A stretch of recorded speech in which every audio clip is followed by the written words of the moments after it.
Om Sahana Vavatu Sahanau Bhunaktu Sahaviryam Karavavahai Tejasvinavaditam Astoma Vidvishavahai. Om Shantihi Shantihi Shantihi. Hari Om Tat Sat. May that one protect us both. May that one nourish us.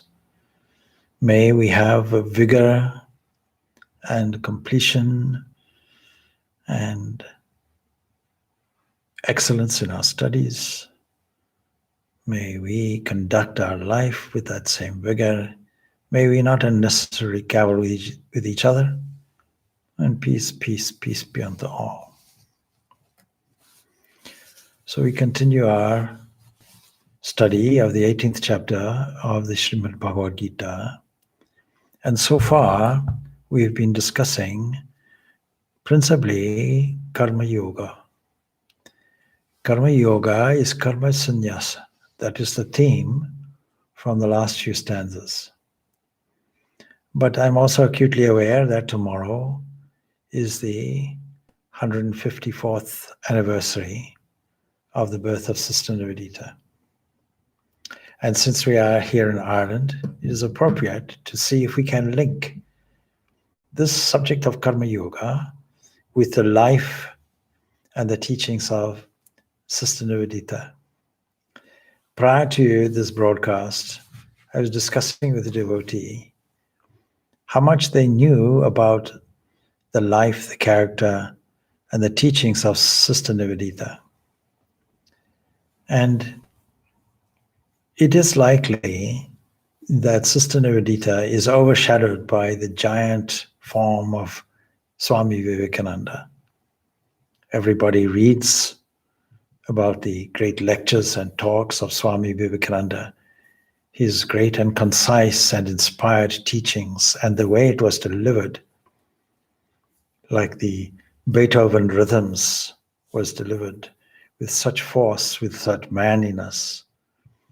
And we find the same theme picked up here by the Bhagavad Gita, the theme of manliness. Not a gender thing, but a characteristic, a quality, something that embodies the idea of strength. And strength, of course, is the most key value in spiritual life. It takes strength to adopt a spiritual life and spiritual discipline. It takes strength to conduct the will or to steer the will in a direction which is against the norm. Don't forget, we are already told how what is night to the yogi is day to others, and day is night to the yogi, that kind of thing. And when we talk about tapas, we're talking about the implementation of a friction. Tapas meaning a kind of generation of heat. What is it generated from? Generated from the friction of going against the grain, going against the so-called norm of life. And nature assists us in this. When we get to life in an acutely painful way, when it impinges on our sense of happiness and security, then we decide this is not working for us. Something has to change. Let us look at things in a different way and shift our understanding. And all of Scripture is designed to help us shift our understanding. Bhagavad Gita is no exception. So let us remind ourselves where this whole teaching began. It began with acute pain. It began with despondency. It began with a nervous breakdown. And see how Sri Krishna comes, the supreme psychologist and philosopher, and lifts up Arjuna to the heights. We can see also in Sister Nivedita's life how she went through some areas of sadness and despondency, losing her father at a very young age, 9 or 10. And then having been brought up estranged from her parents, but with grandparents, no doubt. Having the severe discipline of her age, of her time. And the 19th century, in any event, was nothing really in terms of comfort and lifestyle compared to what we have now. It's remarkable how technology has changed and improved the quality of people's lives so dramatically within such a short period of time, with one discovery compounding and being coordinated with some base discoveries built on, until we have what we have today. When we make a breakthrough in technology, it's easy to see how we can build on that. Just take, for example, the simple induction motor and how everything can be run from it and on it, how everything can be made to turn. Or let us take the age of the steam engine, where all of technology was run by steam. Now let us take the computer era, this technology that we have, where everything runs on computer. And the only reason why we can apply these sophisticated technological appliances is because of the discovery of something we know absolutely nothing about, and that is the world of quanta. The quantum world at the very basic level. Nobody knows how it works. Nobody knows why it works, but it works. And for many, that's good enough. It's the first time in the history, man's history, as long as science has been around, that man has not been able to explain precisely the mechanisms of how the amazing and subtle and tried and tested world of quantum mechanics works. Sister Nivedita, I delivered a lecture in Chicago once and was asked to write an article on him, on the subject Karma Yogi, Sister Nivedita. I have the paper in front of me, and we see how we can align her life as a model of a Karma Yogi with the principles that we're studying the Bhagavad Gita. This was delivered on the 150th anniversary of Sister Nivedita, a very significant milestone in celebrating her life. If we look at the body of her work, if we see what she accomplished, by any standards, it was impressive. Her record of achievements associated with her roles of, let's see, reformer, missionary, social worker, educator, author, innovator, scholar, orator, thinker, devotee, and a patriot of India, these are all remarkable. And in a private discussion prior to this broadcast, there was a remark. She didn't seem to know her direction or purpose. But when you look at all the effects of her work and her life, there's no doubt she had a purpose and a direction. Her very name, Nivedita, tells us this. Swami Vivekananda saw it. And as soon as she was given this name, Nivedita, her life was quite clear. She understood well. Now circumstances change. That doesn't mean to say your purpose shifts. It means it entrenches and deepens. And it becomes worthwhile when you have doubts about it and test it out. But her course was very clear. Swami Vivekananda was the vocal expression of Sri Ramakrishna and his teachings. In this same way, Sister Nivedita was the vocal expression and the living example of what Swami Vivekananda wanted to achieve. So we can say Sister Nivedita really was an extension of Swami Vivekananda. And this aspect of her extension is often overlooked and ignored. But let's see what are the components of her success. In considering Sister Nivedita as a karma yogi, she's also a jnani, she's also a bhakti, and with total dedication to her guru, Swami Vivekananda. So we should first consider, what does this Nivedita mean and what does karma yoga mean? And we have discussed the subject of karma yoga in depth through this Srimad Bhagavad Gita. Nivedita, dedicated one, in order to achieve anything, in order to implement this path of karma yoga, three things are necessary. We have to have an approach to freedom that is suited to the vast majority of sincere contemporary seekers. That aspect is called karma yoga. But every successful endeavor requires these three successive steps: a strong desire that serves to mobilize your activity. And in the context of spiritual life, this is described as yearning. We have to yearn for God or yearn for the truth. Without this yearning, nothing thereafter is possible in spiritual life. It is yearning that yields the truth for us.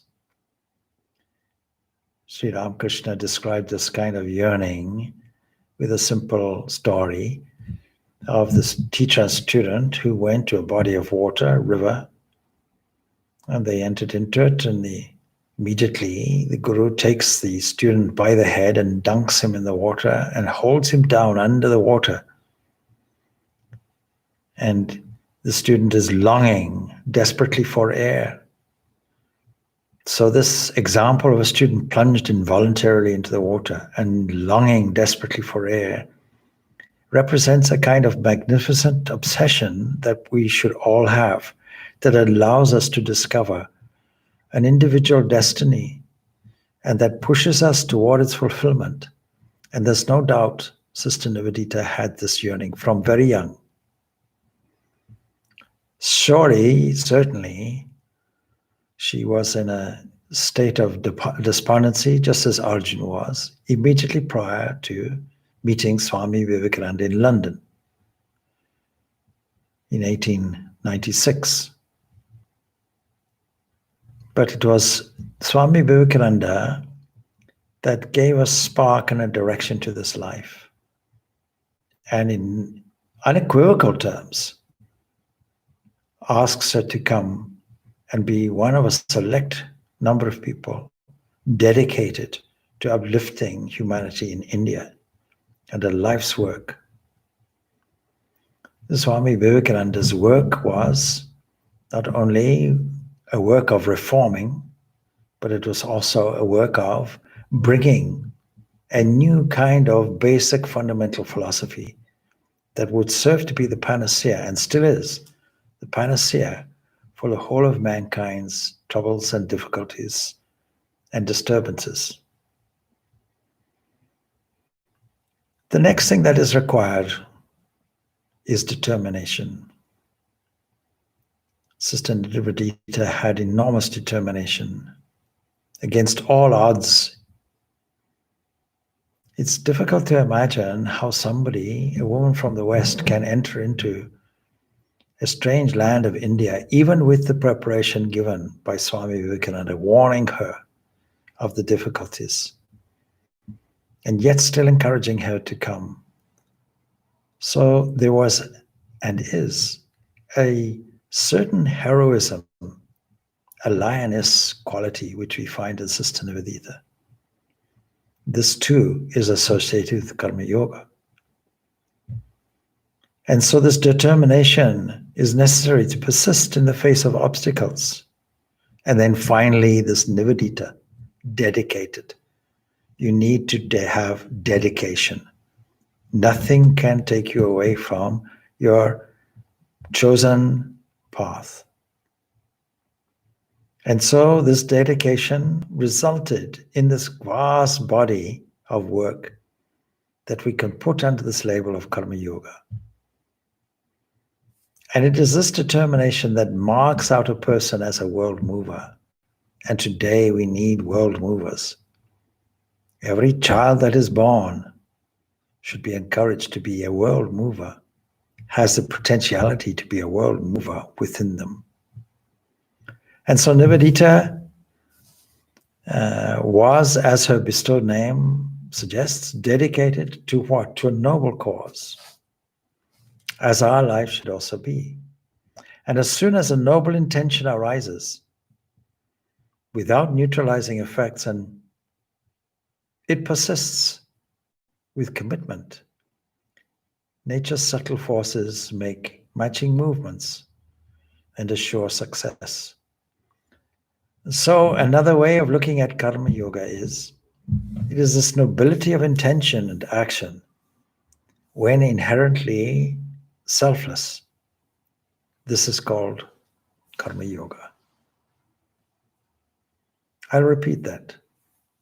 When there is a noble intention and an action that accompanies it, which is inherently selfless, that is karma yoga.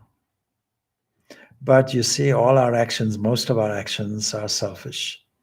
And all action is tainted with some kind of evil, as we discussed in the previous stanzas. So how do we make this a purifying thing? Something that is useful avenue for our freedom. So the inevitable events which can be noted in chapter 20 of her book, The Master as I Saw Her, or Saw Him, I should say, entitled Woman and the People, we see this causal connection inevitable in the whole of karma, embracing the law of causation, cause and effect, determinism. She notes very pointedly that a woman of the people had been, in a sense, the mother of the whole movement, of which all the disciples of the master called Ramakrishna formed parts. And she puts this, her reference was, of course, to Rani Rasmani, a woman of the Koiborto clan or caste. Without this low caste woman and without her input, then the rest of the drama doesn't unfold. A drama, of course, in which Swami Vivekananda presented the ancient spiritual teachings of India in simple words that everyone can grasp.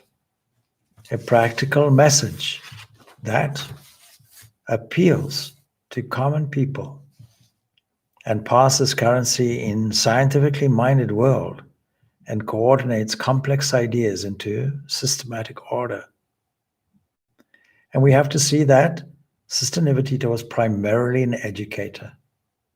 She was born to be an educator. She lived her life being an educator. And so what did she teach? We see the simple life of the school that she established in Kolkata. The methods, the revolutionary methods that she imposed, the heartfelt love and joy that she gave to the children, the simple way in which she taught, the graphic way in which she taught, the modern way in which she taught. Anybody today in the modern education system would thoroughly endorse and learn from her technique of teaching these little ones. And not just teaching them the fundamentals of A plus B, 1 plus 2, reading, writing, arithmetic, and so on, but teaching national culture, teaching spirituality, teaching prayer, teaching spiritual life, as was so in the ancient days, where students went into the forest academies and there learned with the teacher and his wife, and learned to practice and understand the valuable principle of character building. Thousands of years ago, there was another drama that unfolded, Sister Nivedita points out, and connects these two. This ancient drama, Vyasa's drama, and that connects the Bhagavad Gita with this subject of Sister Nivedita.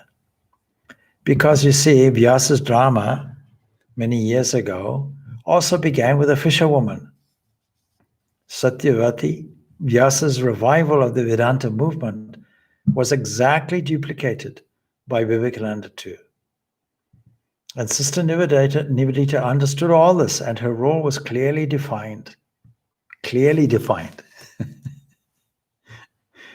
Hers was a noble impulse to educate others. Who did she educate? She educated the British. She educated the girls of Calcutta. She educated the Western world at large. And finally, those men and women whose confidence under British rule faltered. There was no other Indian that did this. It took an Irish woman to go and do it. Religion as realization, the social response and improvement, and setting the stage for her master's message, her master, Swami Vivekananda's message, were all combined harmoniously. And in this way, she shows by her very life and by all her activities how to conduct your life as karma yoga. To serve India was tantamount to serving the whole world, in her view. So this Bhagavad Gita supplies the key to yoga. Don't forget the definitions of what yoga is. Defines yoga as both samatvam, that is a state of mental equilibrium, and also skill or efficiency in action. Karmasu kaushalam. Skill in action, perfection in action, doing your action to the best of your ability. And we learned last week and the week before, doing it according to your own propensity. Your own niche in life has to be explored. What did we learn from Nivedita? She found a niche in life with the help of divine inspiration and grace and her guru, Swami Vivekananda. So if yoga is skill in action with an equilibrium of mind, the question then arises, and always arises as a question when we discuss these subjects. How can we, in the middle of so many secular activities, different activities, be inwardly poised and still perform the action with concentrated effort and mindfulness? And assuming a central goal of freedom as our central goal and perfection, how can we deal with all the distractions away from this so that we act efficiently and still remain untainted and selfless? This is a key question, and we'll find it in the life of Nivedita. So our common experience, of course, tells us that when errors are made in any work, it's because of lack of concentration or lack of attention. Attention deficit is there. And our attention may have drifted even for a moment. And when our attention is not tuned to the glory of the Lord or the glory of the self, or what is theistically called God, then we remove ourselves from an immediate and ever-present joy that presents itself in every momentary unit. And we will discover when we read on from these, where we left off in the 18th chapter of the 50th stanza onwards, there's marvelous integration of every aspect of the psyche, the feeling, the intellect, the thinking, the capacity to discern and discriminate, and the capacity to meditate. And she exhibited all of these things. She was the most outstanding disciple of Swami Vivekananda. She was the one through whom we know and understand Swami Vivekananda. Yes, we can read all Swami Vivekananda's complete works and writings. His great oratory skill, his capacity to deliver complex messages in simple and high-impact language. But Sister Nivedita takes these and she extends these on a journey with him, with Swami Vivekananda, on the second visit to the West. She had the opportunity to sit with him daily and get a deep insight into his mind. What a marvelous genius of a mind it was, a spiritually inspired mind. And it is really only through this biography of the Master as I saw him that we can really understand Swami Vivekananda. How a man can be tuned into such a variety of inspirational thoughts. How his ideas can come out in a torrent. how he thinks on his feet, how he can pace up and down, exploring a topic inside and out in great detail, and experimenting with it as he's doing it. This Sister Nivedita captures. And so, no higher teacher could you get really than such entities as Swami Vivekananda, Ramakrishna, and so on. And then Sister Nivedita teaches us because she's an educationist. If in training is required, and who better to teach her than her inspirational guru, Swami Vivekananda.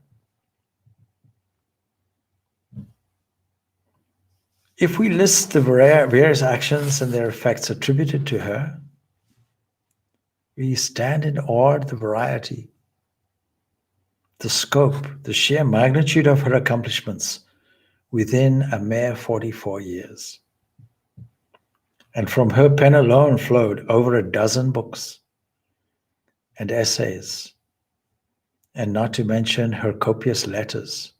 It is really through her letters that we understand Sister Nivedita. In fact, her indications were that she would have preferred the creative expression of writing to educating, to being a teacher. But she was not a sedentary person. She couldn't sit still. And nor are we sedentary people, nor should we sit still.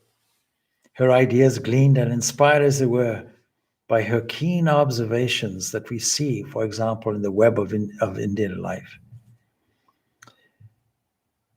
And her total absorption of Swami Vivekananda's plans, his ideals, his ideas, they always found an expression in action, in her actions. Now, the trouble for every aspirant is our identification with this prophet-actor complex that we call ego. And that presents itself as an inward scripted position of I do and I act. And this is a subject being dealt with over and over again in the Bhagavad Gita and repeated here in summarized form in the 18th chapter. So we have to learn to shift our attitudes and our available energies so that we can become an open channel for God's grace. And in the subsequent stanzas that we're about to study, we see this term grace mentioned at least twice. And in this God's grace, this flowing grace, lies the formula for a true world mover. To be able to stand in the current and be an open channel, not be concerned with the selfish I, the same ego that restricts and diminishes us, can open up and be a full expression of a flowing grace. So Sister Nivedita was undeniably somebody in this very category of world mover, and she left her mark 154 years ago.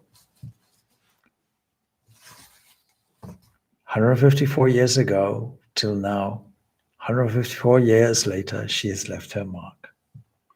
And it's the active field of the mind that prevents us from this revelation of this intrinsic, authentic self that we call Atman, or a vision of the inner Lord, of the entire universe, seated as he is in our Ekadashi Dwaram, our 11-gated city. That is what we commonly call our body. And there we find the Katha Upanishad reference to this, that it is unborn and of unwavering consciousness, and who is also the knower in all the fields, in all the cities. We learn this in the 13th chapter of the Bhagavad Gita. So to transcend the sense of doership and ownership, two avenues are open to us.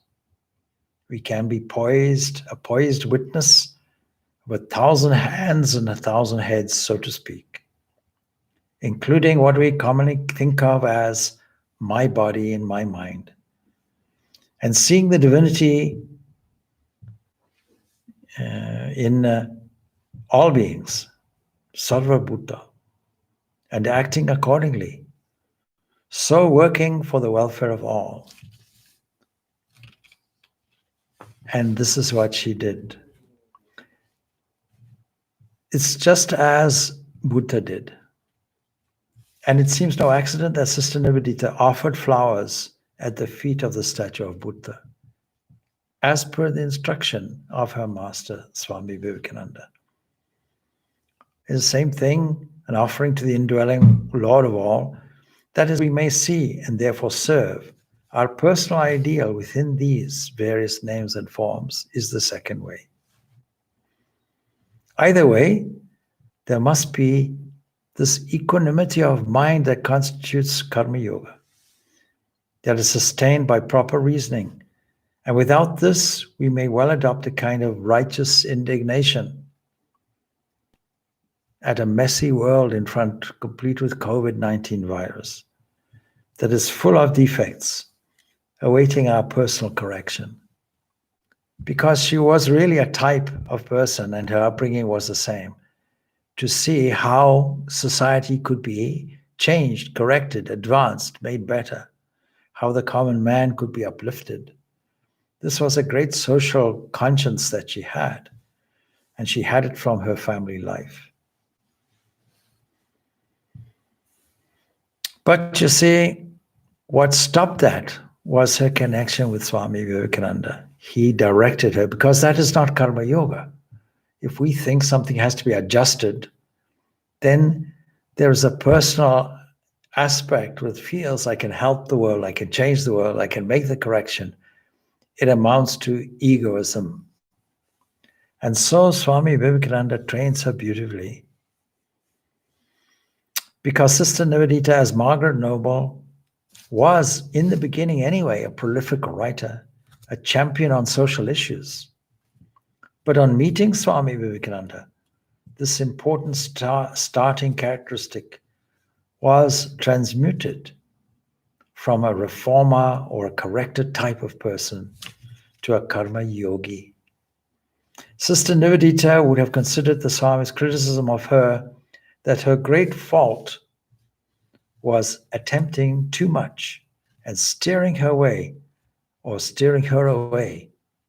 from the external heroine.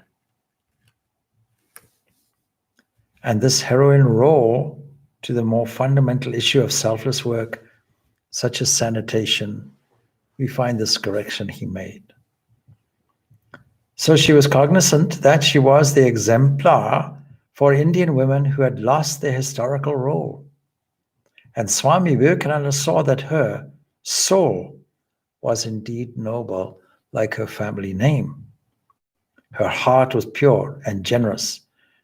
The Holy Mother, consort of Sri Ramakrishna, astutely summarized the essence of Sister Nivedita, leading the mother to remark about her, how simple is her faith, how devoted she is to Naran, Swami Vivekananda. Because he was born in this country, she left everything and came here to serve it, dedicating her own self.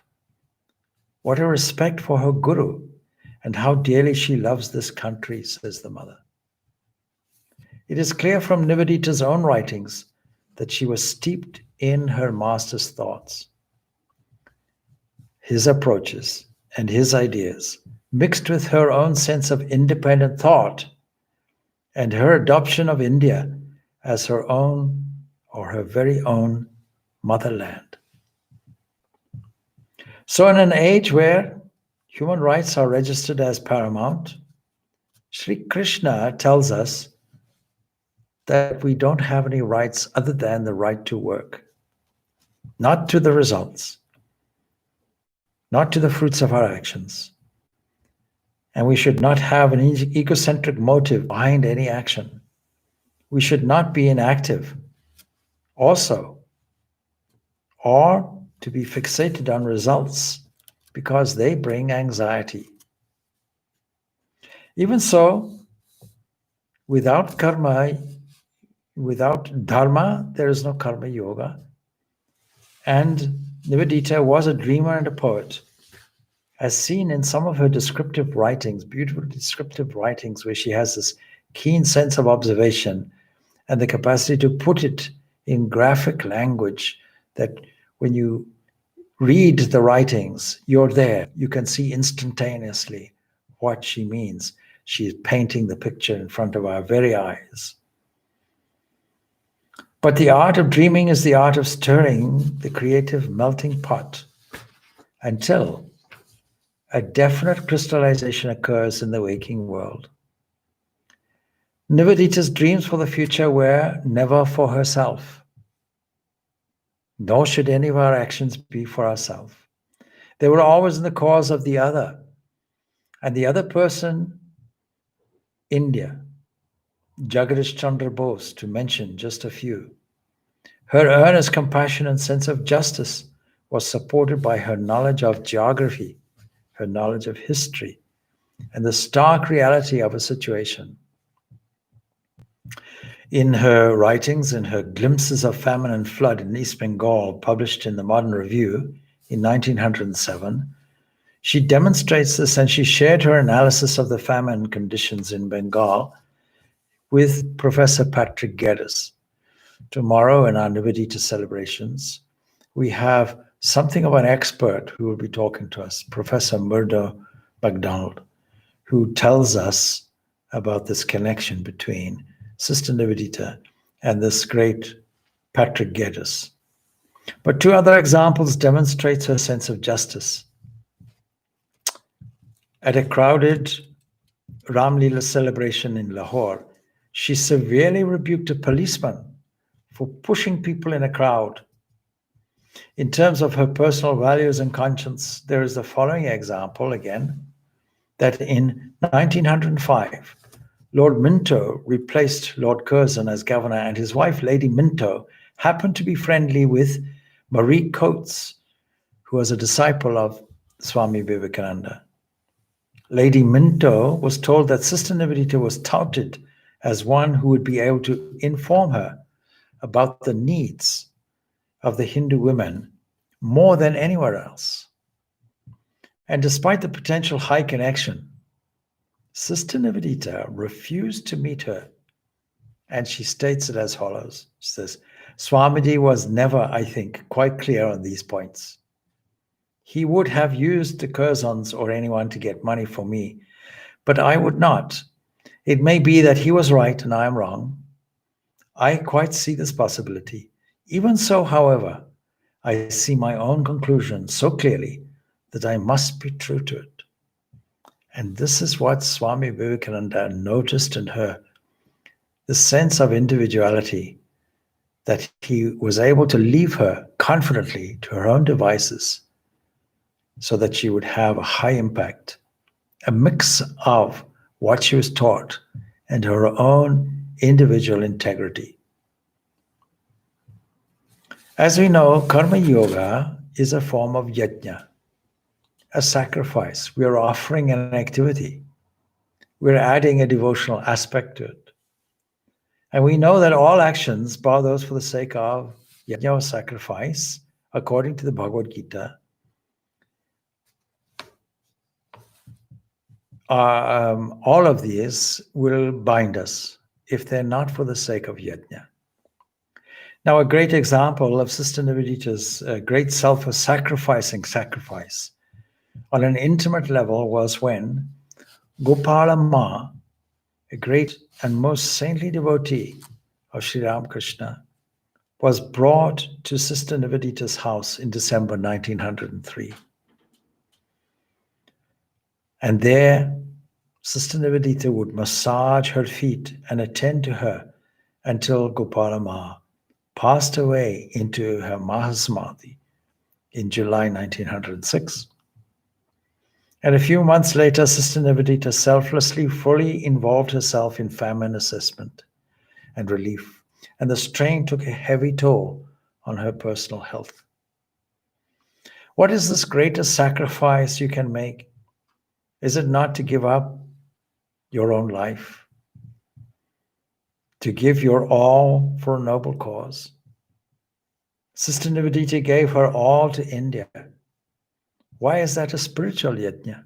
Why is it not a social endeavor or a national endeavor. It's because without the land of Bharat, spreading her universal Vedic message, which today is being told to you on the YouTube, without that, the world isn't saved. And the cosmic balancing power that we call Sri Ramakrishna, his drama doesn't unfold. And if there's no Jiva is Shiva concept, then India cannot sustain her freedom. So, Karma Yoga requires us to emulate Sister Nivedita's example of being instrumental in the hands of the divine and be an open channel for his grace. And that should be our ardent wish in following the example of Sister Nivedita. Now we're going to tie this in to the stanzas, and one we left off is like this. Siddhim prapto yata brahma yatata pnoti nibodhame samasena va kunteya nishta jnanasya ya para. We are now dealing with this subject of perfection. And this is where we have to bring in Sister Nivedita once more to see how perfectly she conducted her affairs and her life for the good of others. It says, learn from me in brief, O Kuntiya, how reaching, I should say, such perfection, he attains to the highest perfection called Brahman, that supreme consummation of knowledge.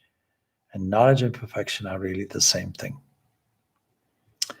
You know, we don't consider this very carefully, but if you take anything, like a small apple, an apple from a tree, the whole universe is involved in making this one thing. And that, we can say, a perfect apple, so beautifully round, so succulent, and so on, is a culmination, actually, of an endeavor of the whole universe. And so it's the practice of yoga that chisels the mind, actually, of all its angularities, like chiseling a piece of stone to make it a perfect image or statue. It is only a pure mind that will be fit for Brahmanyana. That yogi who attains to this state of Brahmanyana becomes himself Brahman. And there is no perfection higher than this to be attained. So this unique attainment is open only to the human. It's not open to the crocodile. It's not open to the dolphin. It is open to that where this culmination of perfection has arrived in intelligence through a long evolutionary process of transformations. And we arrive here at the possibility of understanding, knowing, and becoming that supreme perfection. Buddhya vishuddhaya yukto dhritya dvanam niyam yacha shabdadin vishayam styakta ragadveshu vyudasyacha. With what? With the intellect, endowed with pure understanding, that is pure knowledge, and restraining the self with firmness, turning away from sound and other objects and abandoning attraction and aversion. Now we have a list of things. We have a systematic presentation of how it is step by step that we can attain this perfection. So, first of all, we have to be open in mind to a pure understanding of something as it actually is. And in order to do this, we have to restrain the body and the propensity of the mind to go outward in a reckless and untrained way. And we have to do this not once or twice, but systematically with great determination and firmness, with dedication. And in order to do this, we have to turn away from these external manifestations that are actually just variations of vibrations. And this we call shabda, sound. Of course, it's only sound to us when the ear catches it. But it is a subtle sound when the yogi catches it through the inner ear. And ultimately, it comes back to this principle of Akasha, where there is very, very little vibration, just so subtle, in a sense unmanifest. And so everything else is a manifestation of it. And so for this reason, we turn away from all of that. And also the other objects where it crystallizes, and abandoning this swing, attraction and aversion. We have this system of ours that we put into the category of necessity of survival, swinging between these extremes. I like this, I don't like that. I'll move toward this because I'm fearful of that. I want to have something that is satisfactory and pleasurable. I don't want the pain and humiliation on the other side. So this swing of attraction and aversion is a kind of formula that we go to. The purifying the intellect is therefore actually the foremost factor in this exercise, in this self-perfection. And moreover, viviktasya sevi lagvasi yata vaka yamanahasa jnana yoga paro nityam vairagyam samupasritaha. It is not our nature to live in solitude. We are social beings. We like social networking. We have this thing called social media, the YouTube, the Facebook, the Twitter, all of these things. And in creating this network is evidence, even in isolation, even with lockdown, even in the midst of COVID pandemic. The one thing people are suffering from, apart from anything else, is loneliness, not having physical contact with people. It's a bit like saying, you see, if you say, no, you can deal with anything in a virtual way, it's a bit like saying, don't worry about going to Paris. You can see Paris on YouTube. No, you can't smell Paris. You can't touch Paris. You don't have any special awareness if you don't go there. So that would be observed. Nobody would accept that. If they accepted that, then there'd be all the travel agents would go bust. All the airlines would fold up.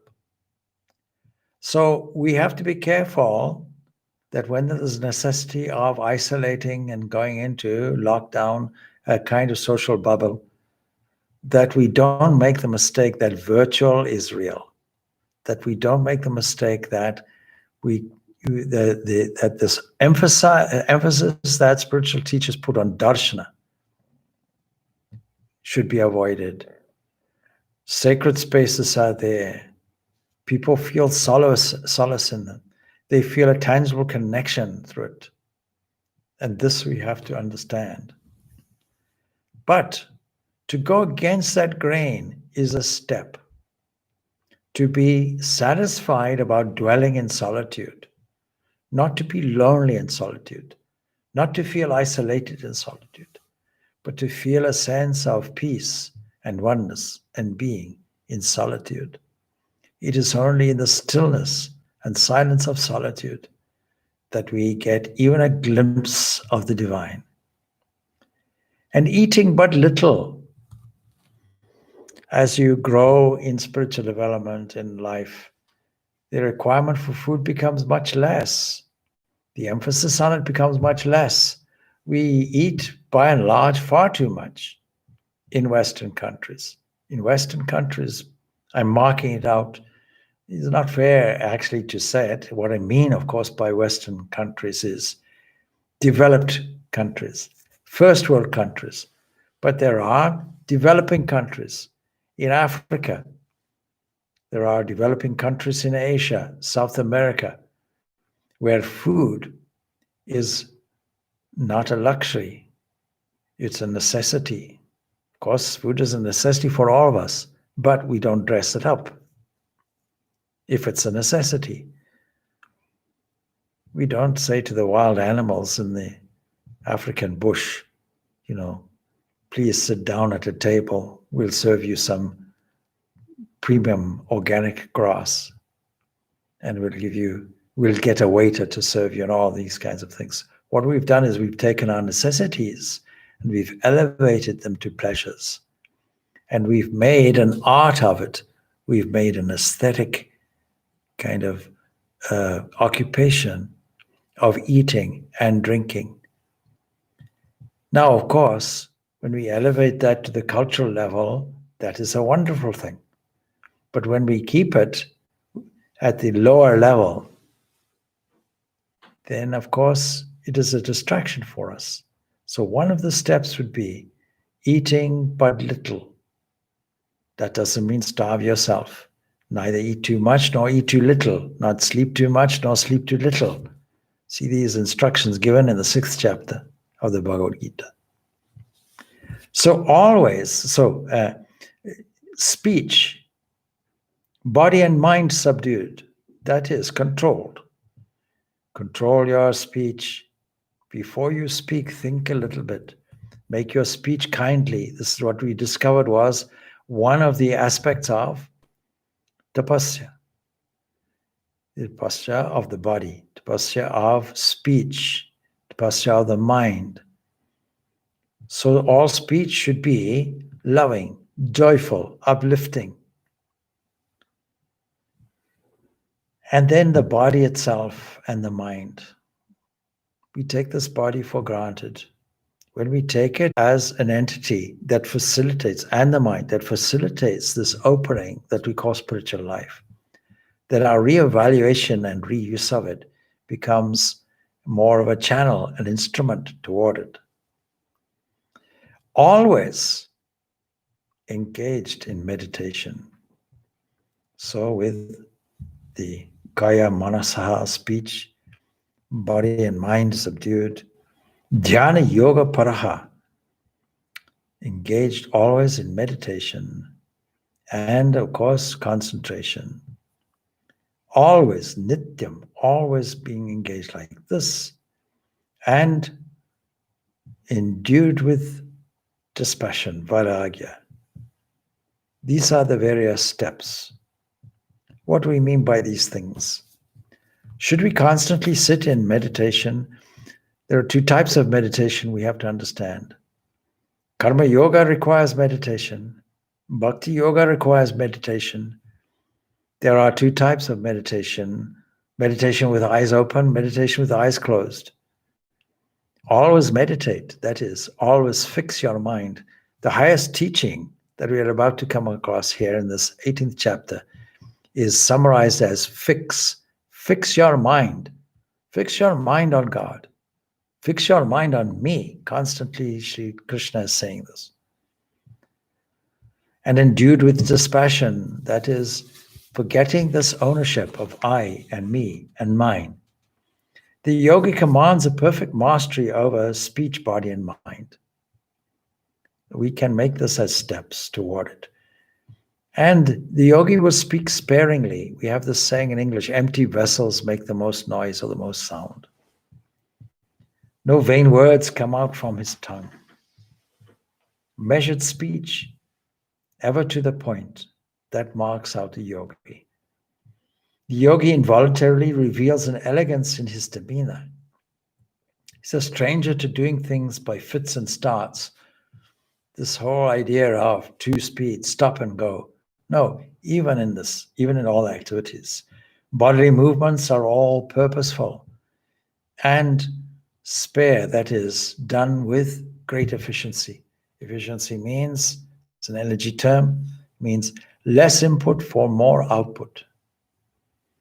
And above all, the mind of the yogi is ever given to this communion, constant communion with the self. Practicing the presence of God, this Brother Lawrence attitude, with a fundamental book in spiritual life, is practicing the presence of God in all your activities. A great example of karma yoga, where all activities, in the midst of any activity, The mind still is attuned to this God. Of course, the novice tries to cultivate this dispassion, this vairagya, to the world, but there's a kind of egoism, really, because he reflects on the evils of sense pleasures whenever a passing thought of indulgence makes its appearance. In the unwary mind, these things catch it by surprise. But a past master yogi has no struggle like this. The key to yoga is no struggle. In the beginning, we may struggle, but as we become accomplished more and more, and as our spiritual life deepens more and more, we glide over the waters of things. It becomes easy and natural. No struggle there. Resist ye not evil, Jesus says. So as a ripe fruit that has severed its connection with the tree and no more goes back to it, so the yogi no more gives any thought to worldly enjoyment, just automatically by itself, without fighting against it. In other words, it's displaced. A pure mind and this influx of God will displace all the negatives by itself. No need to attack it. So, hamkaram balam darpam kamam krodham parigraham vimucha nirmahama shanto brahma bhuyaya kalpate.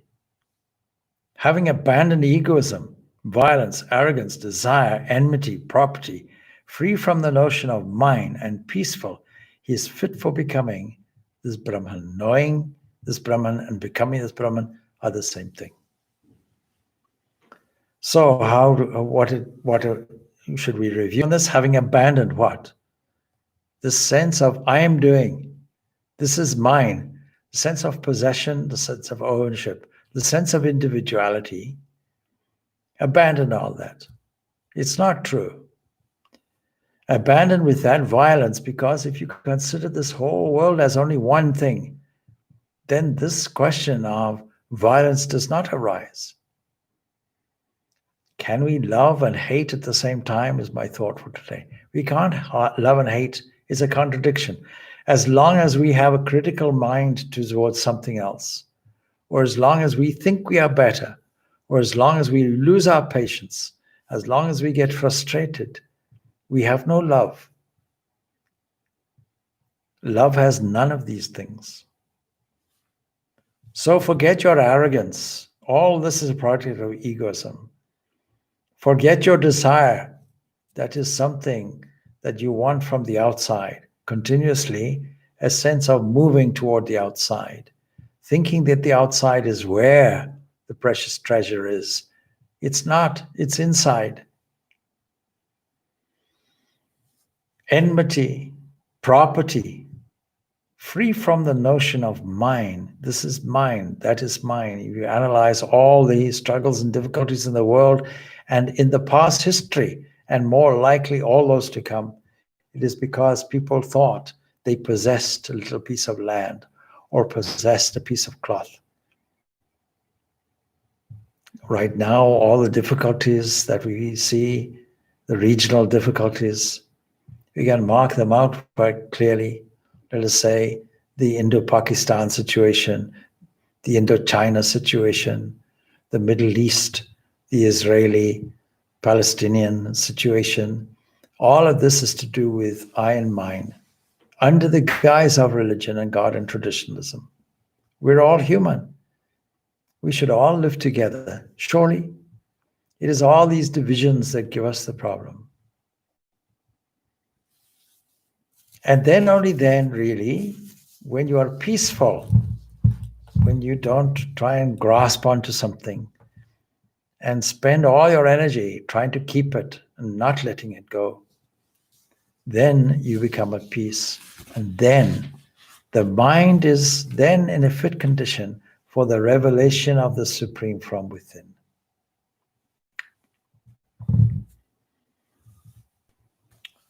So we have run out of time now. So what we'll do is we'll read out the next stanza and then go into a detailed explanation of this next week.